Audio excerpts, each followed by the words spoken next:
This is Tijan Jacobs. He is missing since morning. She's one of Africa's most successful actresses. With a string of award-winning films behind her, she is loved and lauded wherever she goes. Born and raised in Nigeria, she is passionate about and proud of her country. It's a country you come in, everybody who has come in always wants to come back. That I can tell you.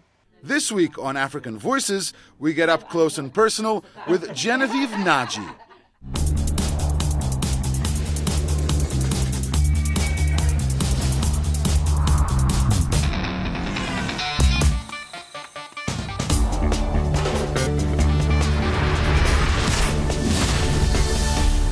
Movie star Genevieve Nnaji unwinds in a hotel room in the hours prior to her latest film premiere.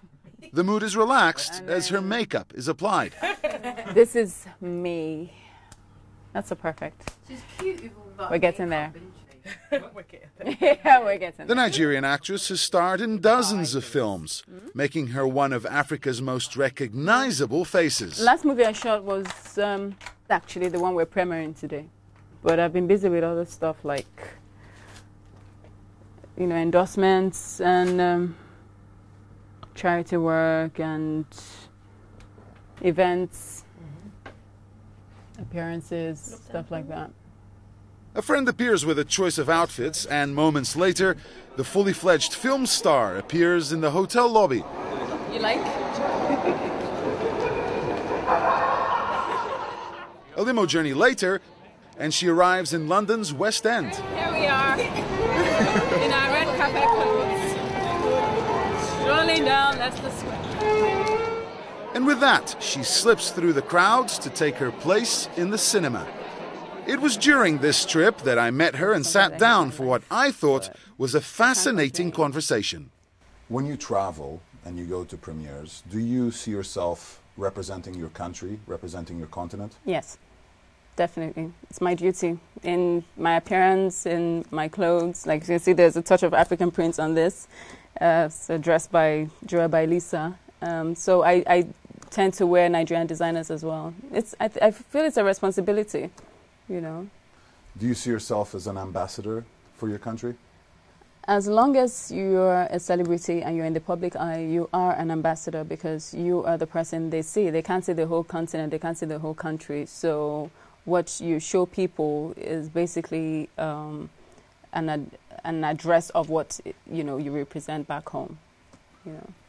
How would you describe Nigeria to people that have never been there?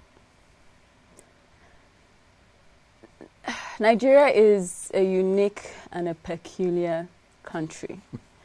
And as a people, we are too. Why peculiar?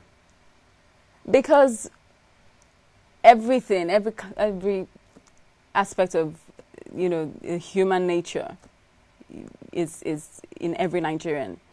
You can, the good, the bad, the ugly, it's just like another New York. Nigeria is fun, to be honest.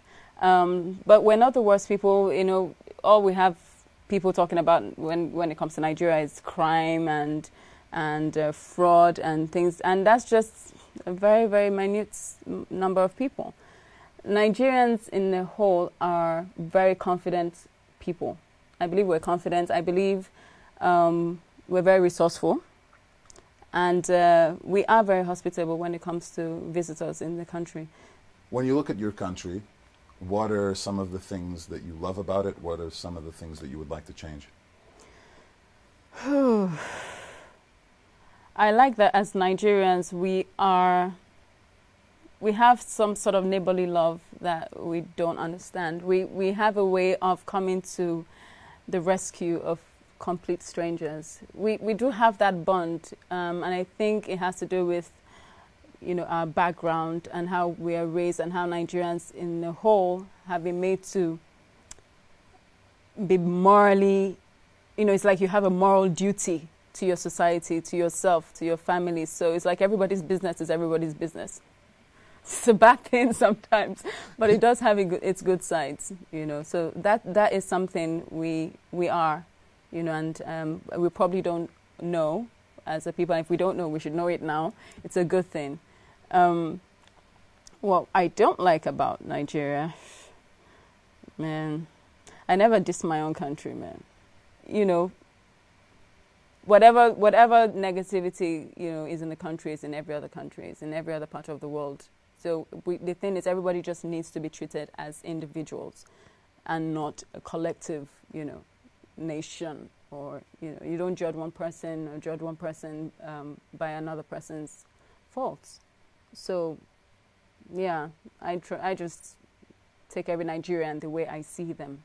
I would never live anywhere else, to be honest. No.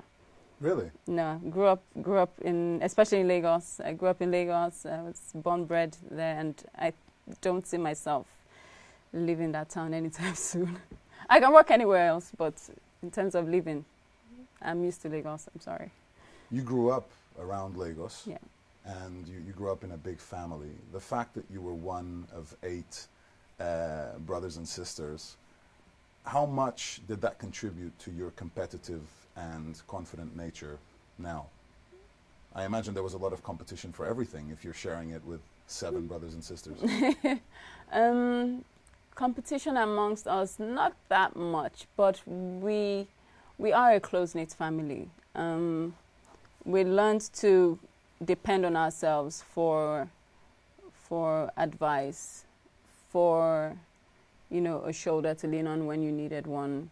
We didn't have to go out because we were enough for us. So I think that is part of the reason I'm somewhat of a private person and an introvert.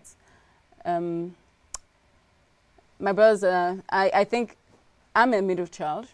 I'm a middle child. I have 3 younger brothers, and the last born is a sister, is a girl. For me, it just made me a stubborn person, as I must confess, because I bullied my younger ones.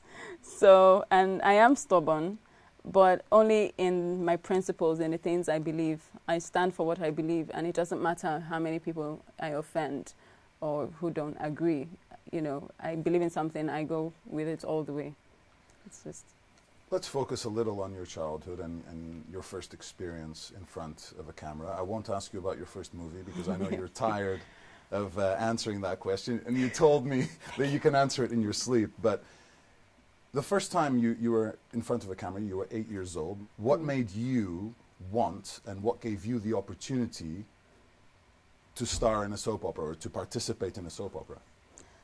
As a child, I was signed onto a modeling agency. And there was a soap opera, Ripples, going on at the time, and the story got to a point where they needed kid actors. And really, it was easier to just go to the agency and say, look, we need children, and that's, you know, I was picked up along with 2 other kids. So that was my only experience. Did a few commercials as well. But I enjoyed it, I think. It was fun. I felt alive in front of the camera somehow, because I was a shy kid, actually, believe it or not. I was a shy kid, but then it was an opportunity to come out of my shell and express myself in a different way, in a way I wish I could as a normal person. After the break, Nnaji tells me about how she deals with fame and screaming crowds.